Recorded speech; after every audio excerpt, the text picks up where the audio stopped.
Gente, hoje a gente precisa trabalhar aqui, como vocês já viram na entrada aqui no blog. Nós vamos ter a nossa última aula das aulas correntes aí sobre a teoria do Estado. E para hoje, então, a gente separou 3 autores ou 3 temas da questão do Estado. Então, você já veja aqui no título da aula, né, o portfólio 5, ok? Então, o tema, a aula é 30, Estado em Montesquieu, Smith e Keynes. E você tem lá no GR8 essa data do dia 21/10 de 2020, né? Está cadastrada essa aula de lá hoje. Então, você verifica esse tema, né? Você pode, então, verificar aqui os elementos que fazem parte, né? A questão da habilidade que nós temos para hoje, que é a questão do liberalismo e da democracia, né? O objetivo da aula, trabalhar esses pontos aí.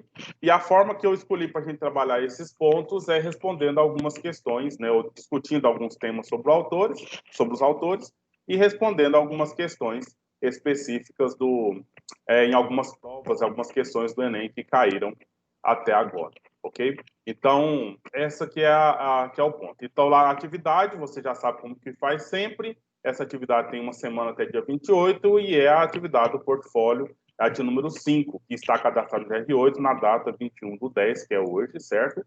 Com esse título, com esse tema aqui. Então, você vai verificar aqui, olha, eu vou colocando aqui a questão. Para verificar quem realizou essa atividade, clique aqui, como a gente já faz desde março, né? E aqui eu já separei, ó, balanço das atividades, terceiro ciclo M2. Então, aí você vai ver, o M2, então nós vamos pegar as atividades 27, da aula 27, da aula 28 e a de hoje, que é da aula 30, certo? Então nós já temos 3 atividades do M2. Então, 2 já passadas e uma passando hoje, né? E as atividades do M1? Então, você vai lá e você sabe como você olha isso, né? Se você desce aqui nas postagens do blog, veja, você vai descendo a postagem do blog aqui, e aí você encontra nesse ponto aqui, olha, balanço das atividades, terceiro ciclo M1. Então, você entrando aqui, você tem, nós no M1 avaliamos a aula 20, 21, 25 e 26, certo? E mais a autoavaliação que foi no GR8, certo? Então, no portfólio do M1, nós temos 2 atividades. Do portfólio do M2, nós vamos ter hoje, a partir de hoje, 3 atividades. Então, feitas essas considerações iniciais, nós, então, vamos fazer uma discussão aqui, aí vocês já sabem como que faz, interrompe sempre que for preciso, para a gente verificar, então, 3 autores, né? Um primeiro deles, que diz respeito à questão política, basicamente, né? Tudo é sobre o Estado, ok? Então, nós estamos estudando a teoria do Estado, ou o que desenvolveram, né? Principalmente a partir da modernidade, sobre uma teoria do Estado. E aí nós temos as ideias principais que estão nesse pano de fundo aqui, são as ideias iluministas. Eu tenho certeza que vocês já estudaram isso aí em história, já passaram talvez aí em sociologia. Então, porque a sociologia nasce nesse contexto iluminista, né? Dessas ideias aí, e logo no século da frente, 1800 e alguma coisa, nasce então a sociologia como fruto dessas ideias ou dessas intervenções aí na produção acadêmica. Mas, enfim. Então, essas ideias iluministas, elas têm 2 vertentes, né? Uma vertente, que é a compreensão do entendimento humano e a forma que o ser humano pode desenvolver a aquisição de conhecimento, basicamente. E a outra vertente é a dimensão política, né? E aí essa dimensão política se divide em 2. Uma, da forma de governo, né, de como se estrutura a sociedade, a organização social civil. E aí nisso a gente já tem estudado desde Rousseau, Hobbes, Locke, né? Aí a gente pulou lá na frente para ver o que Hegel desenvolve a partir dessas teorias postas e o que Marx desenvolve dessas teorias postas. E agora nós vamos dar um passo atrás e outro à frente, né?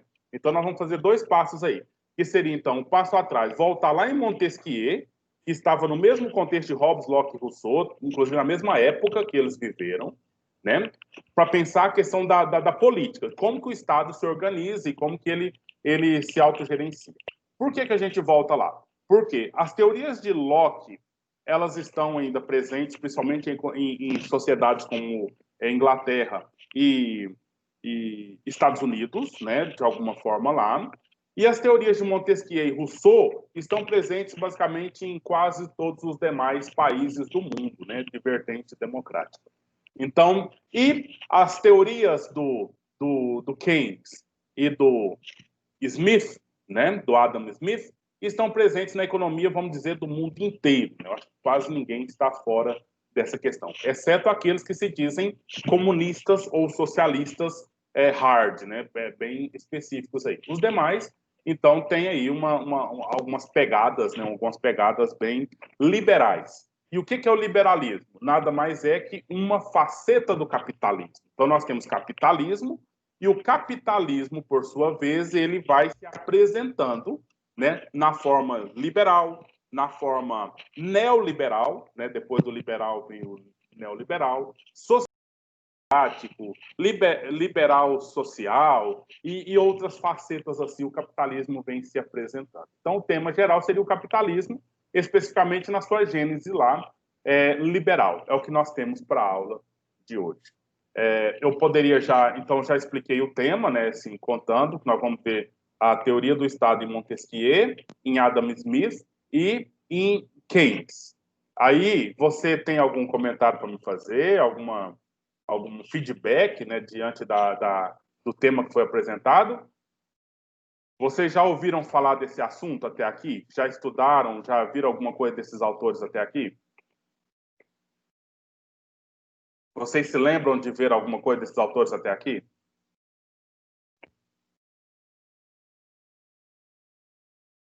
Alguém se lembra de ver alguma coisa desses autores até aqui? Não, professor, não estou muito lembrada, não. De nenhum dos três, você nunca ouviu falar em nenhuma aula até agora? Que você lembra, é claro, né, Lara? Não, já ouvi falar. Já ouviu falar no qual deles? No Montesquieu, no Smith ou no Keynes? No Montesquieu. Montesquieu. Então, eu tenho certeza que é um assunto que já apareceu várias vezes em alguma aula de história, principalmente lá no 8º ano, né? Ou agora, não sei se foi no 2º ano, acho que no 2º ano entra alguma questão dessa concepção política desse autor do Montesquieu. O Adam Smith e o Keynes, ele já está mais ligado em aula específica de sociologia ou de filosofia, né? Normalmente se trabalha aí. E também o Adam Smith lá na aula de história do 8º ano e do 2º ano na questão da teoria econômica, né? Mas vamos lá falar o que nós temos que falar agora, porque eu ainda não conheço uma prova de Enem que não caiu alguma questão sobre esses sujeitos, tá? Principalmente o Keynes e o Smith. E o Montesquieu também. Eu não conheço prova de Enem que não tenha caído, porque são elementos básicos, sabe? E eu tenho certeza, depois no ano que vem, se quiser voltar a falar comigo, vamos pensar. Essa questão do Keynes, ela está recorrente, principalmente no governo atual que nós estamos vivendo aqui agora, né? E o Adam Smith também, principalmente nessa eleição do Bolsonaro, uma vez que as pessoas estão retomando ou tentando retomar essas teorias para orientar, porque nós estamos numa fase chamada de conservadorismo, né? Então, os conservadores, eles querem buscar em algum determinado local na história, buscar um modelo de se viver. E eles querem, então, conservar esse modelo. E essas teorias, elas apareceram demais nesses últimos anos aí da nossa história brasileira, principalmente, bem como na história americana, com a eleição do Trump, né? Nós estamos nesse contexto. Então, como o Enem ele tem uma pegada um pouco atualizada, e como nós estamos numa fase de mudança de governo, então tá bom, o Bolsonaro já tem 2 anos, né? Vai completar no final do ano 2 anos que ele é presidente. Mas as coisas do governo, sabe, as ações do governo, elas vão se dando, não imediatamente. Então, eu acredito que esse vai ser o primeiro Enem feito pelo pessoal do governo Bolsonaro, porque o do ano passado ainda tinha resquícios dos outros governos que estavam até aí. Então, eu acredito, né, eu estou tendo uma clara evidência aqui, mas não é uma questão espiritual, mas é uma questão racional mesmo, né, dentro das investigações científicas que eu faço, dentro daquilo que eu trabalho, daquilo que eu estudo. Então, eu acho que esse Enem vai ser muito diferente. As questões vão ser elaboradas de forma bastante diferente das que estão sendo até agora.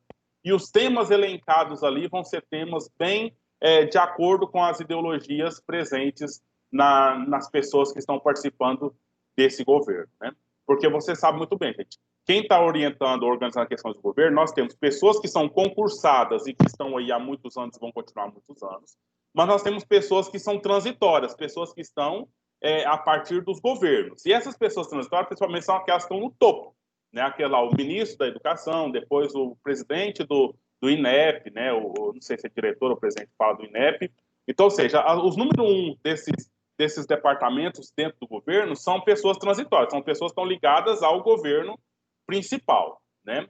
E aí, mesmo que ali dentro das secretarias, ali dentro dos departamentos, tem essas pessoas concursadas, que eu quero dizer, porque só entrar lá porque passaram por uma prova de conhecimento e tem uma estabilidade no governo, essas pessoas são influenciadas ou até comandadas por essas pessoas transitórias, e essas pessoas transitórias vão definindo, né?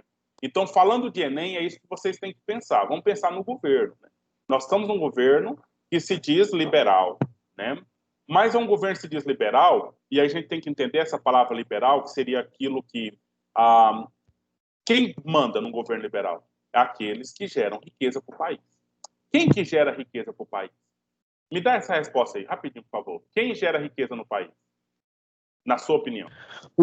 Os trabalhadores e aqueles que estão na correria todo dia, né, no caso. Aqueles que pagam os impostos. Justamente. Mas você... tá. Agora você podia aproveitar, só para me fazer o comentário, né? Defina para mim trabalhadores. Dá um exemplo de um trabalhador desses que você está falando, que trabalha e paga impostos e que gera riqueza para o país.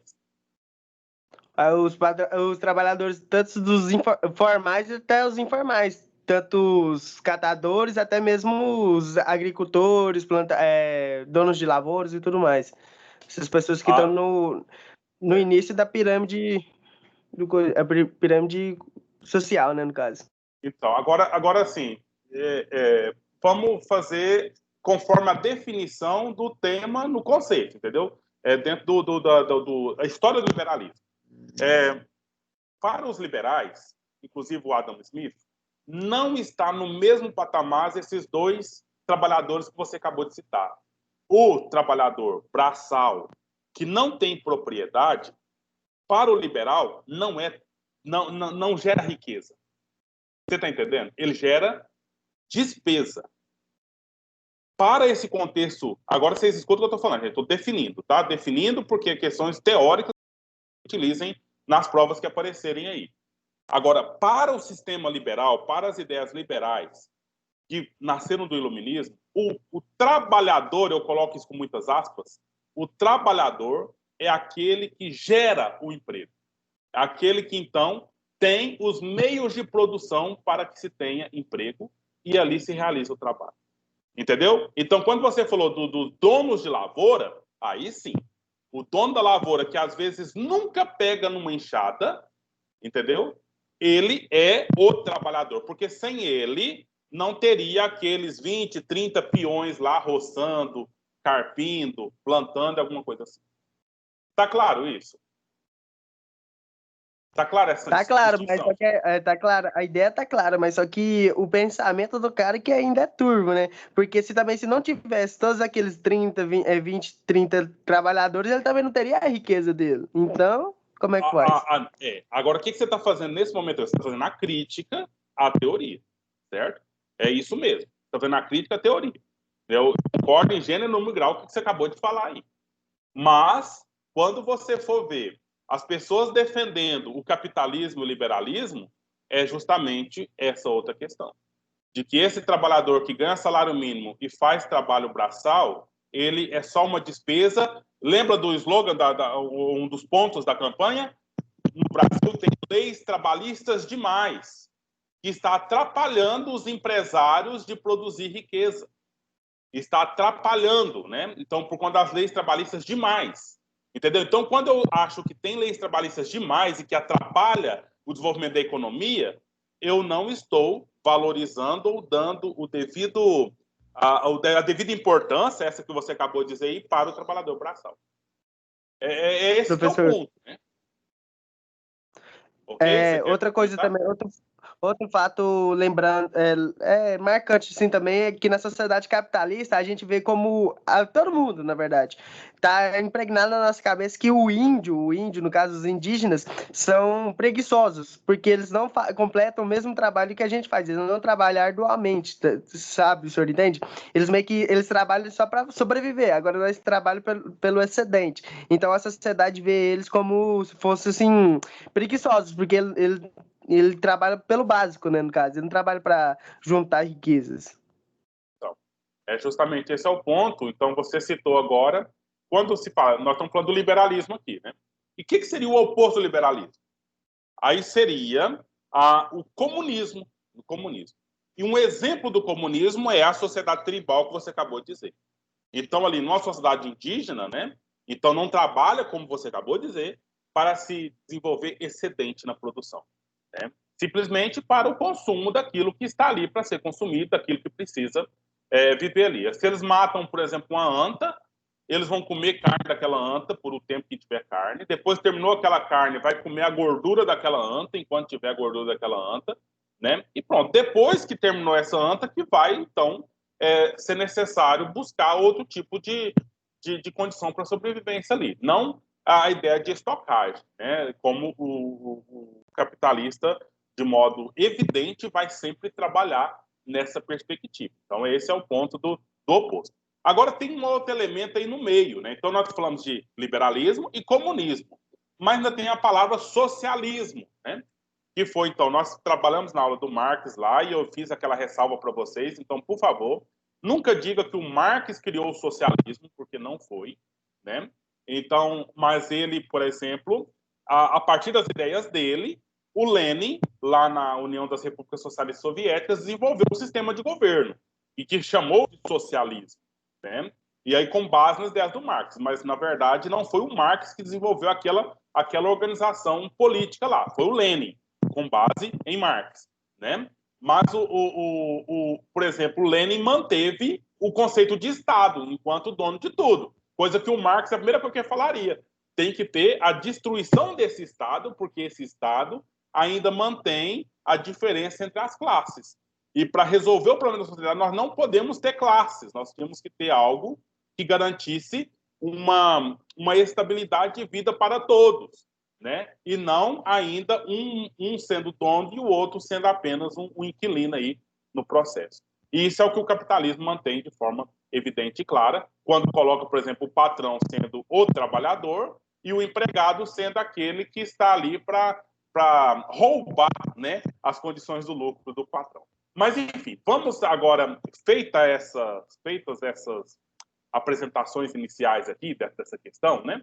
Então, nós vimos aqui o Montesquieu, num contexto aqui de democracia, ele escreveu esse livro, tá vendo? Ó? O De l'Esprit des Lois, que significa o espírito das leis. Sobre o espírito das leis. E aí essas leis, né, que o Montesquieu apresentou para a gente, né, ele desenvolve algumas teorias, por exemplo, que ele era, deixa eu pegar um canetinho aqui, ele era, por exemplo, contra o absolutismo. Então, ele não defendia a ideia de um poder absoluto. Precisava, então, ter um poder democrático. O poder absoluto é próprio das monarquias, né? Das monarquias, mono, arquia, poder, então poder na mão de um, e um poder absoluto. O Locke, se vocês lembram, ele defendia a monarquia, mas é uma monarquia parlamentar, uma monarquia que tinha participação de representantes do povo, né? Então, o Montesquieu, talvez, ele estaria nessa mesma linha apresentada pelo Locke, né? Mas um pouco mais avante, né, do que o Locke falava, ele então concordava principalmente aquilo que o Rousseau determinava, que era uma participação democrática, certo? Então ele está num contexto iluminista, ele é um francês, né? Outro ponto que ele apresentava para a gente aqui, ele defendia a tripartição dos poderes. Então, no governo, precisava ter 3 poderes. Ó, que mais? Independentes, 3 poderes independentes, mas que estivessem em plena harmonia, certo? E aí, que poderes são esses? Nós temos aqui no Brasil o executivo, o legislativo e o judiciário. E aí, agora, quem que vai, então, determinar, quem que vai, então, controlar esses três poderes aqui? Seria o governante maior? Não, não seria o governante maior. Seria esse elemento que ele fez aqui, ó, em francês. O que significa isso aqui? Loi, em francês, em português é? Leis. Lei, justamente. Então, esses três poderes são independentes, mas eles só devem obediência à lei. Entendeu? Então, não tem executivo mandando mais que legislativo, não tem legislativo mandando mais que judiciário, e não tem judiciário mandando mais que legislativo ou executivo. Mas os três têm que estar em harmonia com aquilo que foi definido na lei. E aí você vai ver, né? O executivo fazendo alguma coisa, o legislativo vai lá e derruba. Com base em quê? Na lei. Às vezes o executivo, o legislativo faz um conchavo, determina um ponto, aí você vai ver o judiciário derrubando tudo com base na lei. Então, seria isso que você já conhece de cor e salteado, como que funciona, né? E aí nós vamos pôr uma questão de Enem aqui agora, que trata, né, com base no que o Montesquieu produziu, certo? Inclusive, o livro é esse, do Espírito das Leis, né, que nós vimos lá, que foi uma das principais obras deles para defender essa questão. Então, vamos fazer a leitura aqui. Para que não haja abuso, tá vendo aquela questão da harmonia, com base na lei, aquela coisa toda lá. É preciso organizar as coisas de maneira que o poder seja contido pelo poder. O poder seja contido pelo poder. Entendeu? Então, olha aqui como é que seria diferente isso aqui. O poder seja determinado pelo dono do poder. Entendeu? Se for assim, nós vamos ter abuso, porque o dono do poder vai usar do poder que bem lhe convém para determinar aquilo que ele quer. E, no caso, para que não haja abuso, é preciso ter um controle. O próprio poder tem que ser controlado pelo poder, pelo limite do seu poder. Tudo estaria perdido se o mesmo homem, olha o dono do poder, ou o mesmo corpo dos principais, né, ou dos primeiros, dos mais importantes, ou seja, os nobres, ou mesmo o povo, né, exercesse esses três poderes. Tudo estaria perdido. O de fazer leis, o de executar as resoluções públicas e o de julgar os crimes ou as divergências. Quem faz leis? Talvez vocês demorem a responder, eu vou respondendo aqui para a gente não perder tempo. Mas se vocês quiserem responder, me ajuda aí, por favor. Quem tem o poder de fazer leis? No caso, Legislativo? é o legislativo. Juiz. Quem tem o poder Legislativo. de executar as leis? Executivo. Executivo. Porque aí, por exemplo, se o Bolsonaro quisesse fazer o plano emergencial lá, vou dar R$1.000 para cada cidadão brasileiro que está em condições aí desfavoráveis. Ele deu $1.000, professor. Naquela notícia doida lá, né? Então, mas assim, para o Bolsonaro poder dar esse auxílio emergencial aí, ele só pôde dar porque já existia uma lei no Brasil que permitia isso acontecesse. Aí o que ele fez? Ele executou essa lei. Eu me lembro bem do Paulo Guedes dizer no início lá, quando começou a questão do auxílio emergencial, ele disse: só me falta uma questão de fonte. Só me falta uma questão de fonte. Por quê? Existe a lei que permitia o auxílio, mas agora precisava do executivo ver da onde eu vou tirar esse dinheiro para pagar esse pessoal, para dar dinheiro para esse pessoal. Aí era a questão das fontes, né? E aí ele olhou lá, tá, ó, podemos tirar desse ponto aqui. Aí foi lá no legislativo, podemos tirar desse ponto? É o legislativo, beleza, você pode. E aí, se fizesse alguma coisa errada quanto a isso, até agora não fez, nesse sentido, porque está acontecendo de boa, aí teria aqueles que iam julgar os crimes ou as divergências desses indivíduos, que seria, então, o poder judiciário. Isso acontece... Na verdade, ainda não apareceu, né, professor? Mas é capaz que ainda aparece. Tomara que não, né? Porque o povo é pouquinho dinheiro e o povo está precisando, né? Então, tudo certinho, vamos acreditar nisso. Mas, se aparecer, tá aí o poder pronto para trabalhar nesse sentido. Né? E autônomo, né? Mas com harmonia. E aí, isso aqui nós estamos o quê? Nós estamos lendo só o texto da questão, gente. Seria interessante se você tivesse a condição lá no Enem, né? De lendo, refletindo, discutindo, né? Pensando na sua cachola aí, o que a questão está trazendo para você, para depois você ir ali nas alternativas, que está no próximo slide aqui, e simplesmente responder de forma consciente. Mas vamos lá. Assim, criam-se os poderes legislativo, executivo e judiciário, que nós já até comentamos aqui, atuando de forma independente para efetivação da liberdade, sendo que a liberdade, não existe se uma mesma pessoa ou grupo exercer os referidos poderes concomitantemente. Então tem que ser separado. Ele defende essa tripartição dos poderes. Beleza? Então vamos aqui agora ver o que a questão está pedindo para você. Essa divisão e independência entre os poderes são condições necessárias para que se possa haver liberdade em um Estado. Estado com letra maiúscula quer dizer, então, a nação. O Estado é constituído. O exercício da tutela, né, do cuidado, do mando da coisa aqui, sendo governada, sobre atividades jurídicas e políticas. Desculpa, então. Para que haja o quê? A letra A, o exercício de tutela sobre as atividades jurídicas e políticas.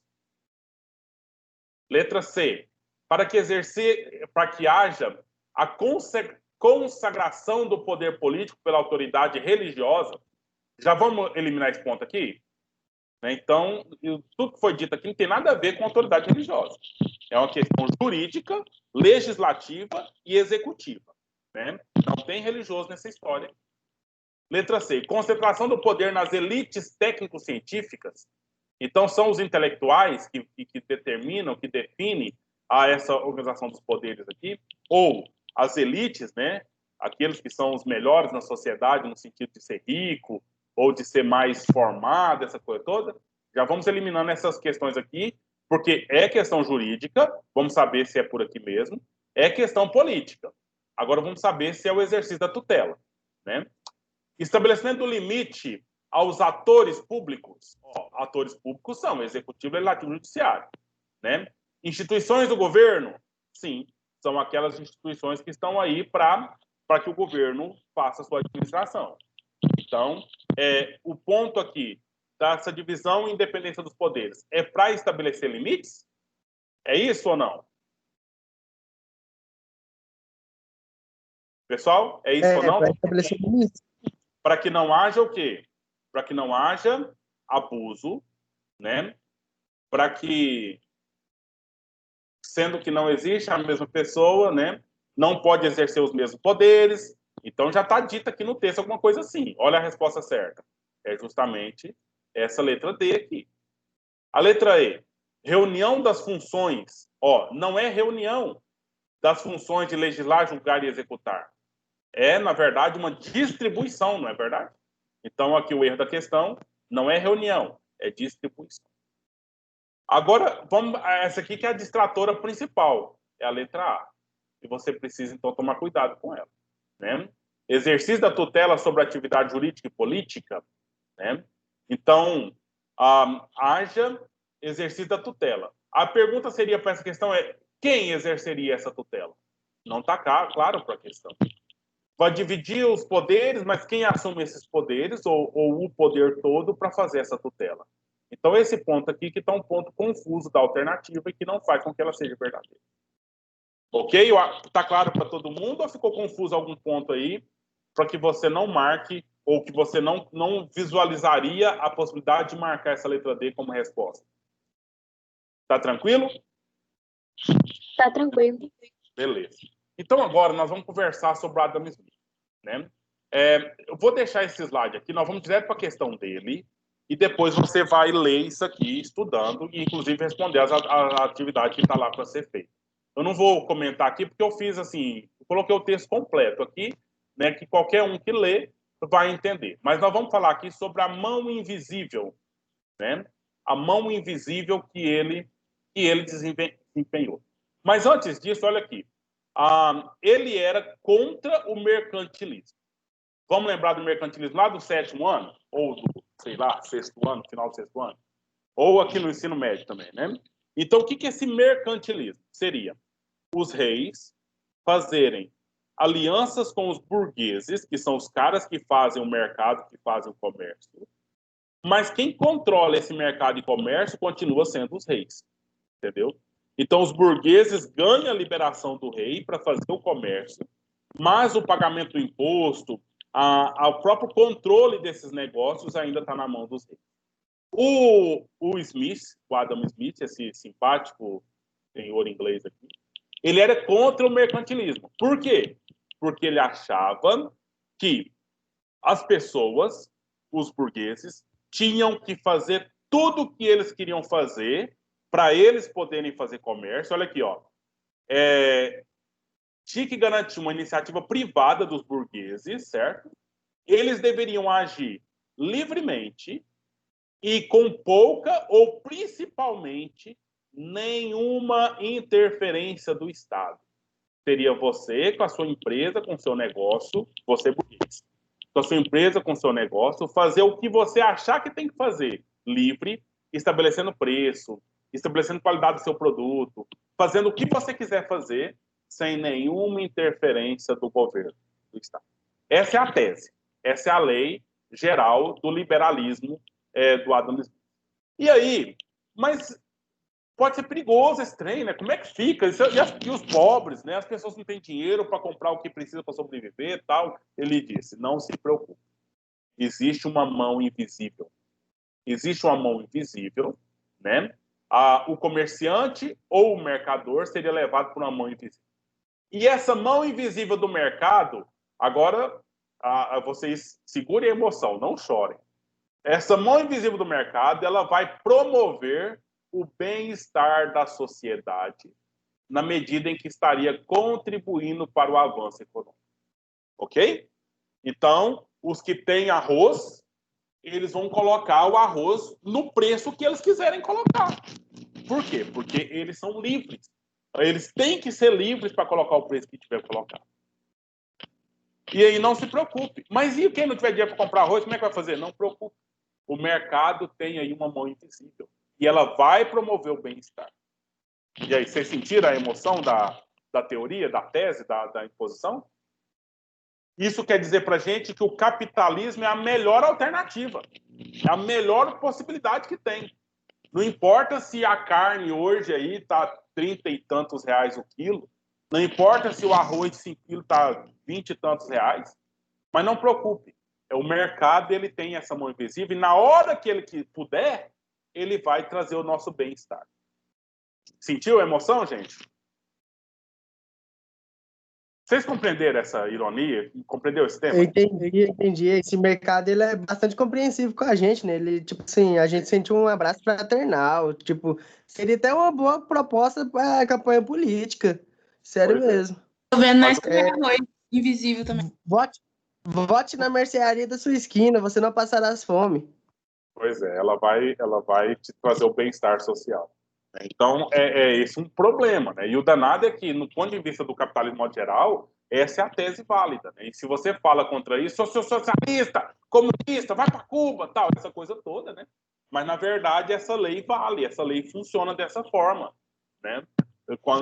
Os governos vão impondo-se com base nisso. Então, agora... Sim. Esse povo aí está muito fajuto. No início do ano, o Bolsonaro falou que não ia transformar nós na Venezuela. Aí, no final do ano, nós estamos aprendendo a comer sem arroz, sem carne, só de macarrão, água e óleo, só. Mas tem um outro ponto. Todos do Brasil estão fazendo isso. Você sabe que não. Tem gente que está enfrentando essa pandemia e está ficando rico. Está ficando rico às custas da pobreza de alguém. Então, como não é um problema do Brasil inteiro, é problema só de você, de mim, que somos pobres, entendeu? Então, isso aí vai ser resolvido. Nem que a gente morra, alguma coisa, mas tem aí uma parcela grande da sociedade que está se beneficiando da desgraça de outra parcela. E então, tá tudo certo. Olha-se os pontos positivos e tá tudo certo. Professor, porque o rico, cada dia que passa, ele fica mais rico. E o pobre, cada dia que passa, ele fica mais pobre. Justamente. Infelizmente, é a realidade. Mas aí o crédito do governo está por aquele que está ficando rico, né?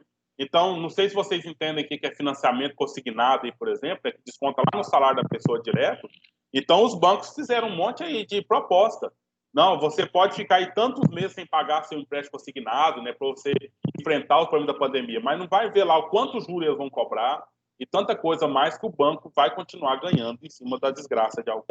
Então, essa que é uma situação um pouco complicada que É está por aí. igual, tipo assim, eu tenho uma casa financiada pela Minha Casa Minha Vida, no caso. A gente ficou alguns meses, acho que uns quase 5 meses, sem pagar nenhuma parcela. Mas eu creio que daqui para frente, porque são 20 anos, né?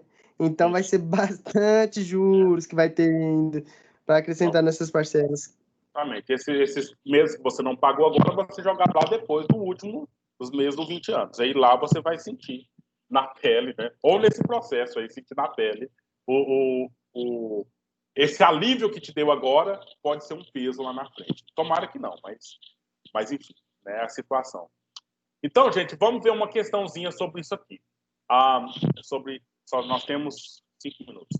Então, a escola de Manchester, conhecida também como escola clássica, desenvolveu o pensamento econômico dominante na época do capitalismo industrial e liberal. Adam Smith formulou no livro A Riqueza das Nações, publicado lá no século XVIII, no final do século XVIII, as ideias iniciais desse liberalismo econômico, que foi defendida pelo Davi Ricardo, né?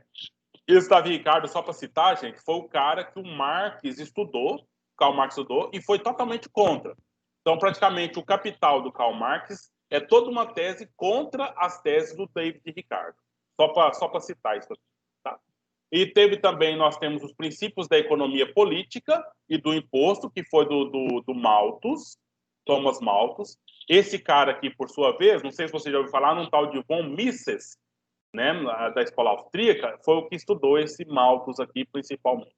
E aí nós temos outros aqui, o ensaio sobre o princípio da população, do Say, no Tratado de Economia Política, né, do Jean-Baptiste Say, enfim. Então, algumas teorias, alguns livros que defendem o liberalismo econômico, e todo aquele, jovem e velho, hoje em dia, que defende o liberalismo e o capitalismo, eles vão fazer referências a esses caras aqui. O mais velho, o Smith, vem aqui com o David Ricardo, com o Malthus, esses caras aqui, na faculdade de Economia, Administração, ninguém vai entrar nessas faculdades sem estudar esses caras aqui, porque são os caras que defendem e definem o liberalismo econômico. Então, nessa obra, Riqueza das Nações, do Smith, fundamental na evolução do pensamento econômico, defendia, entre outras ideias, defendia o quê? Que a grandeza de um Estado exige uma planificação e o dirigismo econômico? Claro que não. Planificação é o quê? Fazer um plano para dirigir a economia. Quem deveria fazer? O governo. Então, ele é totalmente contra isso. Não tem plano de governo. É o liberal que vai fazer o que precisa fazer. Certo? Letra B.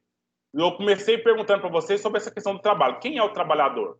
Lembra nessa teoria quem é o trabalhador? É o dono dos meios de produção. É o dono da empresa, é o dono do mercado, é o dono da fazenda. Entendeu? E aí, o trabalho é a fonte de riqueza. Que trabalho? É o trabalho desses que geram riqueza. Entendeu? Que eu falei lá no início. Então, esse aqui é o ponto que já define essa alternativa como a correta. Certo? Baseando-se no valor da lei da oferta e da procura, que é justamente contra esse plano inicial aqui, eu vou definir, né, o preço do produto conforme a lei da oferta e da procura. Por que o arroz está desse preço? Por que a carne está desse preço? Entendeu? Então, fizeram negócios aí para fora do país, o arroz foi todo embora num preço bom. E o arroz que ficou aqui dentro é o preço que eles querem colocar. E se você dá conta de pagar, você paga e come arroz. Se você não dá conta, você não paga e não come arroz. Né? Come outra coisa ou não come nada. O problema é ser ou morra de fome, tanto faz. Né? Porque ainda tem outros clientes, outros comerciantes que podem ainda se manter nesse processo. Entendeu? Então, o trabalho é a fonte de riqueza. Isso na riqueza das nações. Entendeu? É a produção para liberar a questão econômica. A letra C. A riqueza deve se basear fundamentalmente na exploração dos recursos naturais? Então, não necessariamente. Veja aqui, gente, ó, capitalismo, você viu aqui uma palavra ó, que Anula capitalismo industrial, entendeu? Então, eu posso me basear na riqueza natural, mas eu posso me basear também para o capitalismo na riqueza produzida na indústria, ou no trabalho, outros trabalhos, etc. Então, não é nos recursos, só nos recursos naturais.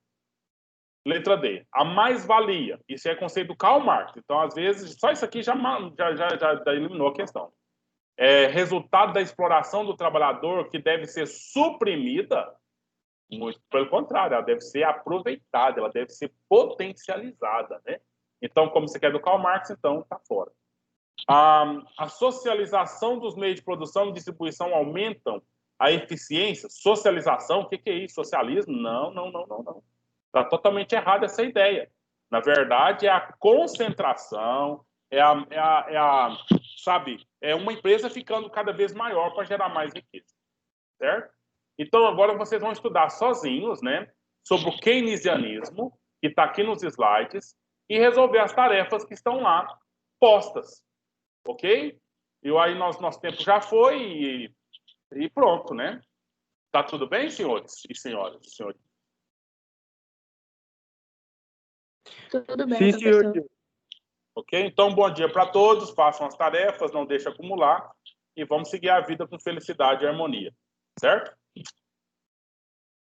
Bom Amém. dia. Certo. E vou procurar também essa mão invisível no mercado aí, vai que eu encontro ela. Vai que ela te ajuda, né? É, tá mais fácil ela dar tapa na cara do que me ajudar. Tchau, professor, obrigadão, hein? Tchau, valeu.